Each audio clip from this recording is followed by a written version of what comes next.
حضور علیہ السلام نے فرمایا کہ ایک بار ایک آدمی راستے سے گزر رہا تھا، اس نے راستے پر کانٹوں والی شاخ کو پایا، اس نے راستے سے اللہ تعالیٰ کی رضا کے لیے اس کانٹوں کی شاخ کو ہٹا دیا ہے، اس نیت سے کہ کسی مومن مسلمان کو تکلیف نہ پہنچے۔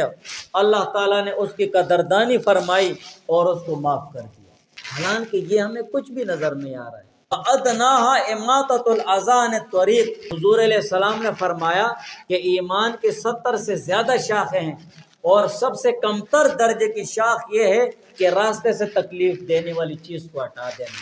راستے میں پتھر پڑا ہوا ہے، راستے میں کانٹے پڑے ہوئے ہیں، راستے میں شیشہ پڑا ہے، راستے میں بلیڈ پڑا ہے، راستے میں بلغم ہے، اس کو ہٹا دو اس نیت سے کہ کسی دوسرے مومن مسلمان کو تکلیف نہ پہنچے۔ راستے سے کانٹے ہٹانے والی شاخ پر اللہ تعالیٰ نے اس شخص کی مغفرت فرما دی ہے، کیونکہ اس کا یہ عمل اللہ تعالیٰ کو پسند آ گیا ہے۔ اللہ تعالیٰ نے اس کی قدردانی فرماتی، اس کی بخشش فرماتی۔